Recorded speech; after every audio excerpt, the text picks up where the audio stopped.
From Storm Tracker 6, this is Forecast First, sponsored by Auto Owners Insurance. Simple human sense. Well, we saw a beautiful day today, feeling a lot more like spring than we are into winter. We're seeing temperatures into the 50s today, 51 degrees in Mason, 52 in Charlotte, 49 in Lansing, and we've settled back down into the 40s area-wide, 45 in Jackson, 45 in Charlotte, and 46 degrees in Lansing. Over the next couple of hours, we'll see those clouds continue to move back in, and we do have a slight chance for maybe a sprinkle or two, but again, we'll continue to see some dry weather in the forecast. In fact, we're going to continue to see those temperatures moving into the 70s, but we'll continue to see those temperatures moving into the 30s moving into tonight. Eventually, we will see the 40s return for the next couple of hours into even tomorrow, but we'll see a drastic cool down heading into the next couple of days. All the details coming up in just a little bit. 6 News at 6 starts right now. WLNS is here for you with 6 News at 6. New tests at Michigan farms are adding another layer of protection against the bird flu, and it is our top story tonight at 6. Thank you for joining us. I'm Sherry Jones. And I'm Siobhan Klepfer. The outbreak was first detected in March, and now the USDA is requiring farmers to test all their raw milk for traces of the virus. And experts say it's going to give them a better idea of how big the problem is and what states are affected. Michigan is one of the hardest hit by this virus. Now we have Nick Simon, who spoke with some dairy experts. He's here for you now to explain how things have changed for farmers. Nick. Sherry, Siobhan, when you think of farmers, frontline healthcare workers isn't the first thing that comes to mind. But since the bird flu outbreak started earlier this year, that's exactly what's been going on. And farms across the states have been trying to make sure their workers and our food supply stays as safe as possible. Nobody wants to wake up in the morning and find out they have extra rules or extra things they need to do, just like no one wants to wake up and find out their water pipes have broken. But it is something you have to do. And so I think our farmers have stepped up to the plate. The newest regulations are going to require monitoring of raw milk samples from around the country. These are going to be samples taken from farms before the milk goes to get pasteurized. So scientists will know what farms are having an outbreak.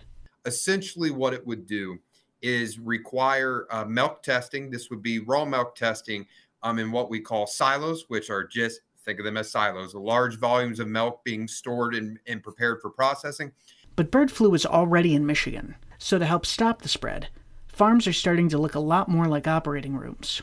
The washing of boots, the changing of clothes. You may have heard the term shower in, shower out. Those are ways in which we can ensure we're not accidentally bringing something from one location to another. There are also new federal rules, statewide regulations, and a lot more. So far, farmers have been adapting. Farmers are stepping up to the plate to help figure out what those things are on their individual farms that both protect them and their dairy herd. And I think that's what's important to remember.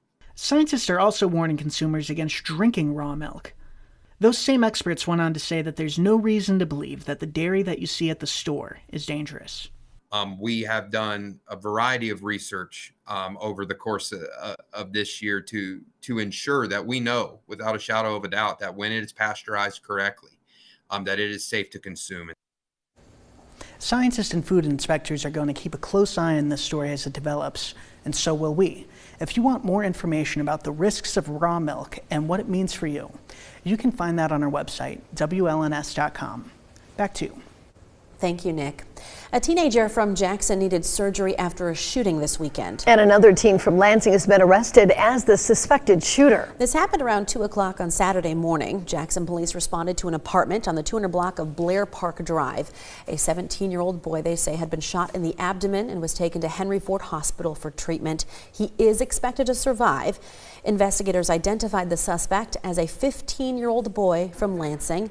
Police found him during a traffic stop and took him to the Jackson County Youth Center while prosecutors consider charges.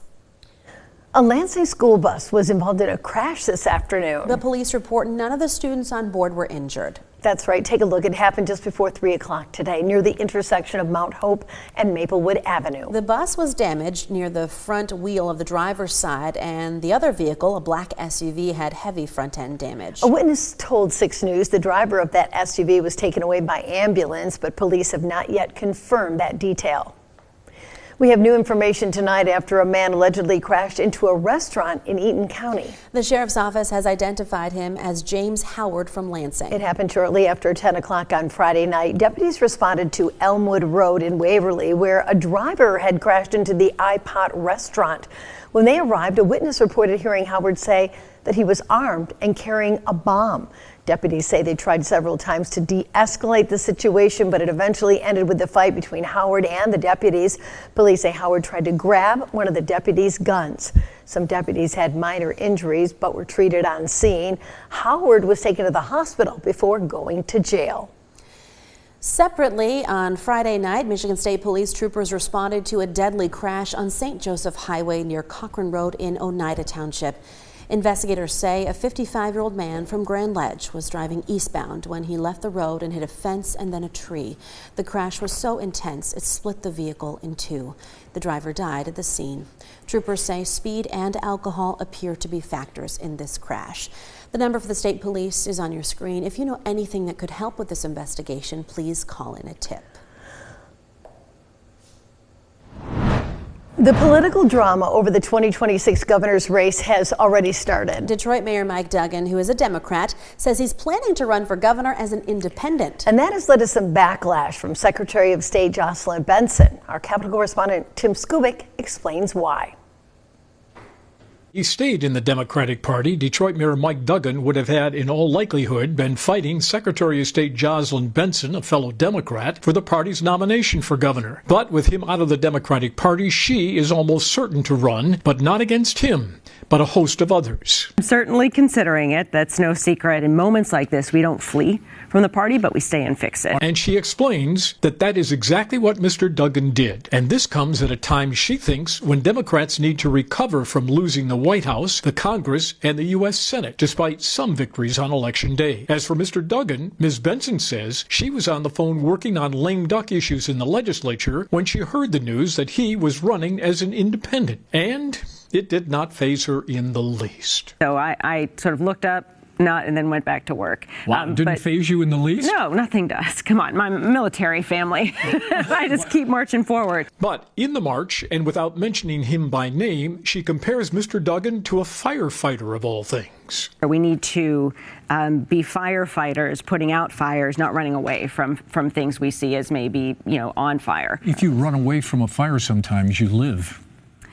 But when you go into a fire with a hose and put out the fire and build back better, you can not just live and survive, but help other people live and survive as well. Mr. Duggan explains he left the party because it was not representing the common citizen, and he rejected all the inter-party bickering that was going on, saying that the people need a choice, a governor of the people, and he's that candidate.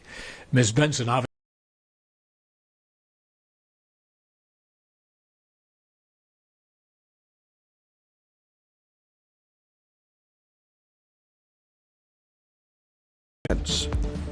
Well, we saw a beautiful day today, temperatures into the upper 40s to low 50s. We also are seeing those temperatures right now into the 40s, 47 degrees in Mason, 45 in Charlotte, and 46 degrees in Lansing.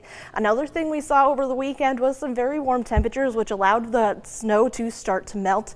In fact, we also saw those temperatures into the 40s and even into the 30s over the weekend. But take a look at this picture where we saw some snow over the past couple of weeks. That snow has since melted, and we're again going to see some colder temperatures in the forecast coming up over the next couple of days.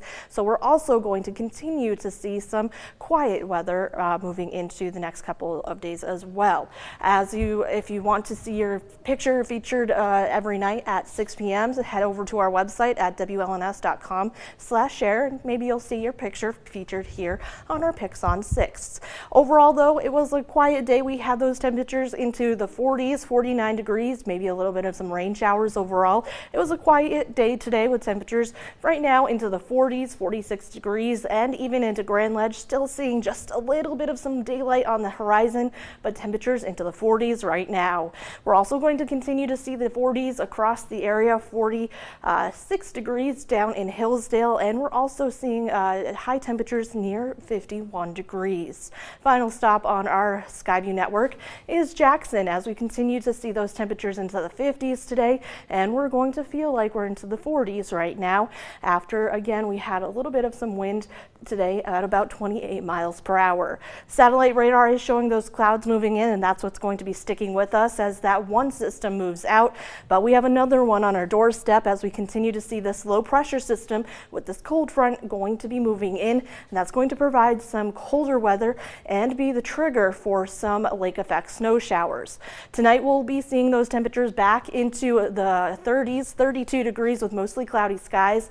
And then as we head into tomorrow, we'll again see the day start with those cloudy skies, and temperatures return back into the 40s, and will eventually start to cool down as we head into the next couple of days. In fact, we're going to continue to see those cloudy skies for tonight, maybe a few isolated showers, but I still think we're going to stay dry for the most part. It isn't until tomorrow that we start to see those transitions starting to move in. In fact, we do have that winter storm watch in effect for Barry County, and as you get closer to the lake, for that heavy snow and strong wind gusts. So let's track that right now. Once that front passes on Tuesday, we'll start to see those trigger those the lake effect snow showers, and that will cause some chances for some of those lake effect snow showers to even move in, and we'll continue to see the chance for those lake effect snow showers throughout the rest of the week. And we'll also see those temperatures drop as well back into the 20s and 30s, and eventually into the teens as we head into Thursday, and then warming back up for the weekend back into the 30s and even into the 40s with some rain showers as well. All right, Kelsey, thank you very much. Well, 6 News brought back one of our favorite holiday traditions this year, and we need your help. Yes, we'd like to recognize remarkable women here in Mid-Michigan who make a difference for their families and the entire Mid-Michigan community. So to make a submission, click on the Remarkable Women section of our website, WLNS.com, and then tell us all about the remarkable woman in your life. And then we will pick 4 women and profile them during Women's History Month in March. You have until December 20th to nominate someone.